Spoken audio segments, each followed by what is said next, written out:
From your review sheet, let's go over a few problems. Problem number 4. The square root of 200m to the 4th n. If you're not sure where to start factoring something, pull out a 2 if it's even, and keep reducing it by 2 until you get to a number low enough that you can factor it. So with 200, that gives us 3 2's, and then 25, small enough number we can factor that. It's a pair of 5's and a pair of 2's. Your pairs go outside, so outside we have a 5 from the pair of 5's, a 2 from the pair of 2's. Inside we have a leftover 2. Now on to the variables. M to the 4th means that we have 4 m's. So that would be 2 pairs of m's. Those are also going outside for an m squared. Lastly, we have an n left over. It's single, so it stays inside. Anytime you have more than one number outside or more than one number inside, you multiply them together. So an answer of 10m squared, square root of 2n, is the answer.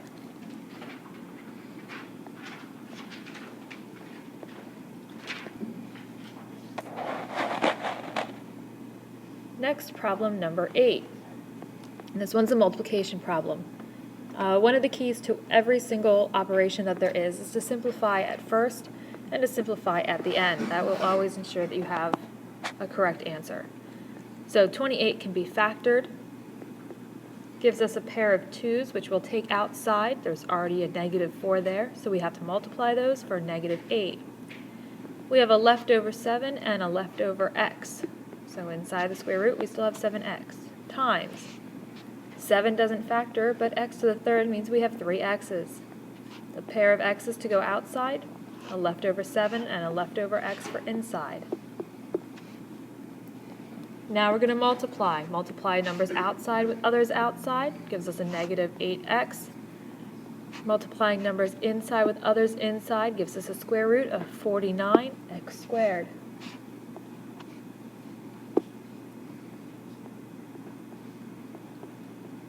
This can still be simplified, so now we're going to factor and simplify it. We have a pair of 7's, bringing the 7 outside with the 8 is negative 56. We have a pair of x's, so we're going to bring that outside with the x also, and that'll make an x squared. There's nothing left that doesn't pair up, so our answer is negative 56x squared.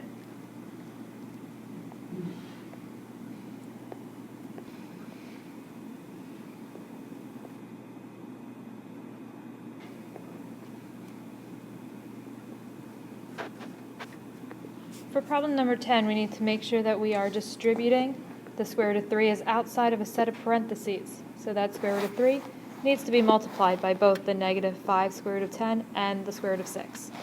When multiplying, you multiply outside numbers with outside numbers. In this case, there's only a negative 5. And inside numbers with inside, so 3 times 10 is 30. Plus. To multiply it by the square root of 6, outside numbers with outside numbers.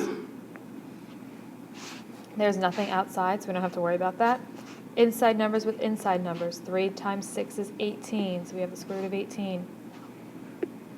Now factoring. If you factor 30, you have 3, 5, and 2. There are no pairs, so it just stays the same, negative 5 square root 30. When you factor 18, you get a pair of 3's. So bringing the 3 outside gives you 3 square root 2. Can't add these together because they are different square roots, so that's your answer.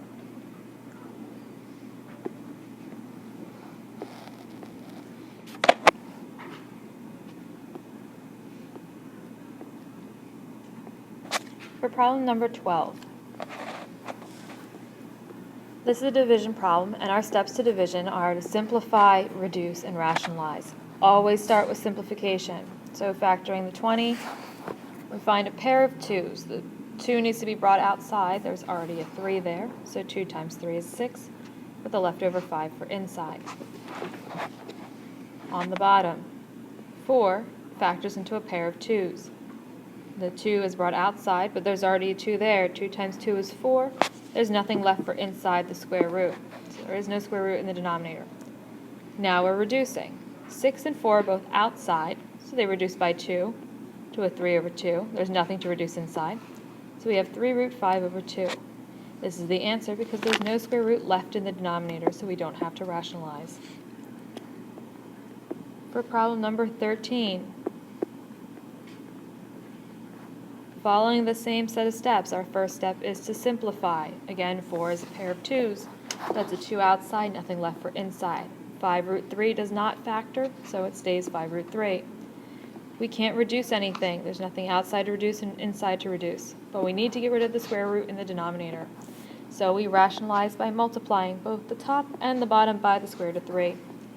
On the top of the fraction, we have 2 square root 3. Remember, this is not a 6 because it doesn't multiply inside and outside numbers. In the denominator, square root of 3 times square root of 3 is 3, times the 5 is a 15.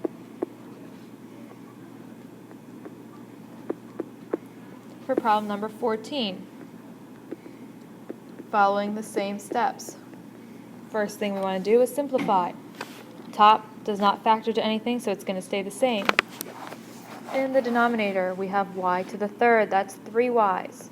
So a pair of y's goes outside with the 3, and a leftover y will have to stay inside. So we have the square root of 15xy over 3y square root 10xy. This next step is to reduce. We cross out the x's and the y's because they cancel out with each other. 15 and a 10 makes a 3 and a 2. We can do this because they're both inside of a square root. So on the top we have the square root of 3. In the denominator we have 3y square root 2. Our problem is still not done because we need to get rid of the square root of 2. So on the top, square root of 3 times the square root of 2 is the square root of 6. Square root of 2 times the square root of 2 is 2, multiplied by the 3y outside is 6y.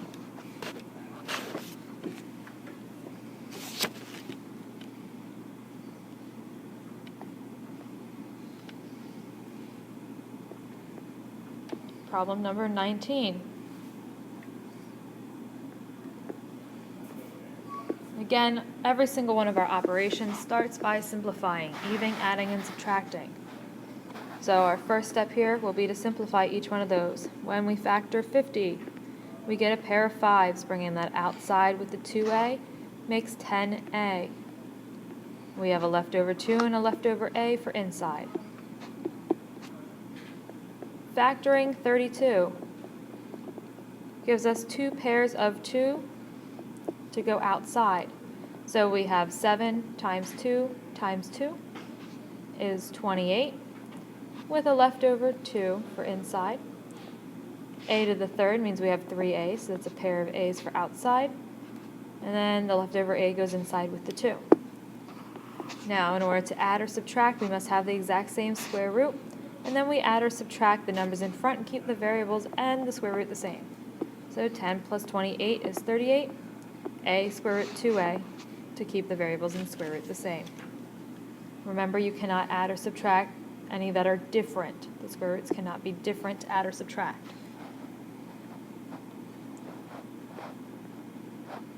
Just a friendly reminder, make sure that you always reduce as much as possible and check to make sure that your square root is in the most simplified form.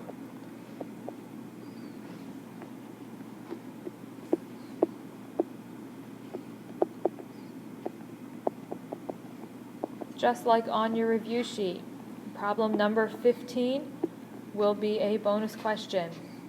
It's right in the middle there. So problem number 15 is your bonus questions. Extra credit, maybe save that for last, so that way you don't run out of time. Good luck to everybody, and I will grade them as soon as I can.